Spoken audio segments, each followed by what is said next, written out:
Most lodging problems don't start with a break-in. They start with a privacy leak.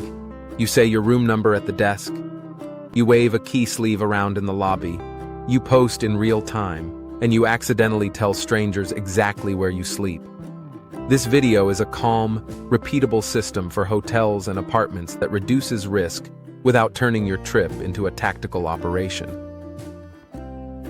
If you want travel security that works in real cities, tap like, subscribe, and turn on notifications. Welcome to SafeMiles. Let's walk from check-in to daily habits, step by step. Security gets harder when you're tired, rushed, and undercharged. So build margin. If you can, arrive with enough time to fix a key problem, request a room change, or handle a payment glitch while you still have patience. Keep your phone charged. Keep one card and some cash on your body, and treat your room number like a temporary home address that you do not broadcast. Also think about room placement. Rooms directly beside stairwells, exterior exits, vending areas, or loud public corridors tend to have more foot traffic. More traffic doesn't automatically mean danger, but it increases random encounters and accidental door testing. If you're using a hotel app or a mobile key, remember it's a convenience layer built on your phone's security and the property's systems, and that ecosystem isn't always perfect. Use a strong passcode, keep your OS updated, and don't leave your phone unlocked on tables in public spaces. Most travelers lose privacy because they behave like they're on a stage. Instead, step close to the counter, lower your voice, and angle your ID and phone away from the line behind you. Don't set your passport open on the desk. Don't scroll a reservation email with personal details while someone is shoulder surfing. Now the rule that matters, don't say your room number out loud, and don't let staff announce it either. If they start to, calmly cut in with, "I'll read it on the card. Thank you." That one sentence prevents the most common lodging privacy leak. When you're handed a key sleeve or welcome paper with the room number printed large, fold it, cover it, or keep it inside your bag until you're behind a closed door. If you're a creator, don't film check-in screens or door plaques, and don't record a hallway walk-up that includes room numbers. Finally, don't help scammers by pairing identifiers. Don't write the room number on your key card, and don't carry the key card and the printed room number sleeve together in the same pocket. If you have two keys, separate them.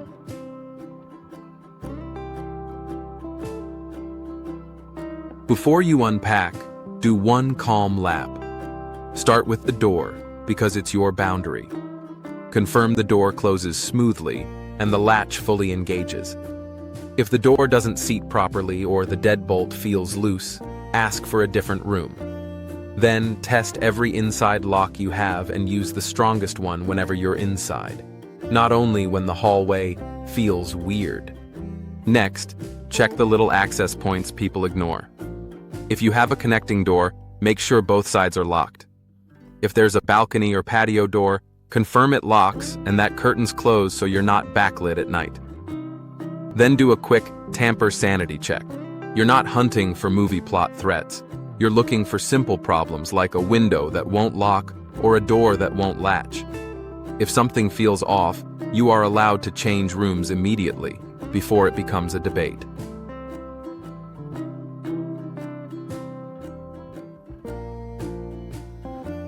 Think in two layers, your lock stack and your valuables plan.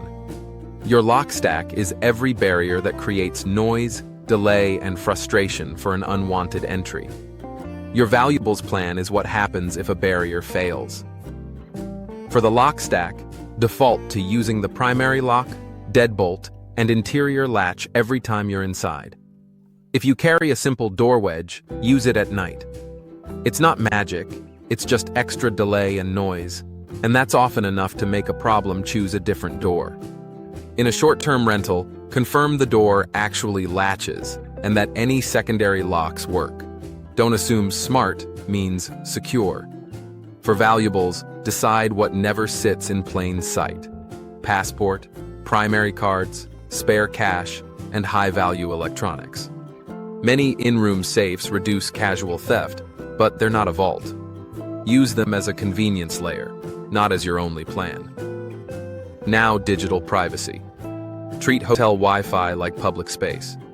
If you can, use your hotspot or a travel router, and avoid reusing passwords across accounts while you travel. Canada's travel cyber safety guidance specifically warns against password reuse because one compromise can cascade across multiple accounts. Also, watch for QR codes that push you to log in or verify in a browser window. When in doubt, type the official address yourself. Key discipline ties both layers together. If you lose a key card, don't shrug it off. Ask the front desk to deactivate it and issue a new one, because an old card plus a leaked room number is an easy social engineering combo. If you think your room number was exposed in a crowded lobby or in a rideshare conversation, a quiet room change is a reasonable request. And when you're inside, keep the key out of sight near the door. Don't leave it on a table where a visitor or contractor could accidentally walk off with it. I've put a free one-page lodging and daily routine security checklist in the description, plus an optional tiny gear list that makes the lock stack easier. If you want a simple system you can print and reuse, grab it there. Routines work because you don't have to decide at the moment. When you leave the room, close the door fully behind you and test that it latched. When you return, pause for half a second before you unlock. If anything looks different, trust that signal and verify. If a stranger is lingering near your door, don't unlock in front of them. Keep walking. Loop back later, or go to the desk. Manage housekeeping on your terms. If you want service, don't leave valuables out because staff are trustworthy. Most are, but your system can't rely on that. If you don't want service, use Do Not Disturb when you're inside. If you worry about advertising an empty room all day, remove the sign when you leave. Keep common area habits discreet. The elevator chat, the breakfast line, and the room charge moment are where people casually reveal room numbers. Prefer your name, show the card if needed, and keep identifiers low visibility.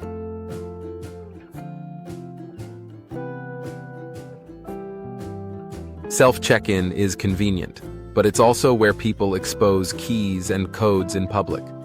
Many rentals use lock boxes, keypads, or smart locks.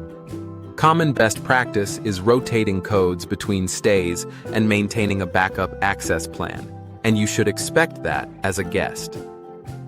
When you enter a code, shield the keypad with your body and avoid standing in the open while you fumble with instructions.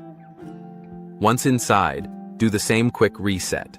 Confirm the door latches, confirm secondary locks, and locate exits. Also verify basic safety devices. Airbnb's safety guidance highlights smoke and carbon monoxide alarms as key devices, and as a guest you should confirm they exist and look functional.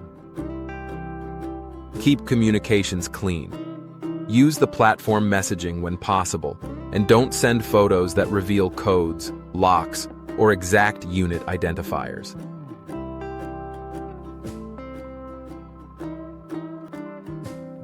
Your escalation plan is simple. Verify what's happening, relocate to a safer position, and report through the right channel. If someone knocks, use the peephole and keep the door closed. If it's staff and you're unsure, call the desk back using a number you trust. And if you get a call asking you to re-verify card details, treat it as a red flag. There's a known scam where fraudsters call hotels, get transferred to random rooms, and impersonate the front desk to extract credit card information. The safe move is to hang up and contact the desk directly or go down in person. If a lock feels compromised or a door won't secure, request a room change. In any urgent situation, use local emergency services. If you're building your travel setup for 2026, grab the free checklist and the optional tools linked in the description. Using those links supports SafeMiles and helps me keep these practical guides coming. Protect your room number like it's your temporary address. Run the 60-second room reset before you unpack, use your lock stack every time, and keep daily habits discreet and repeatable.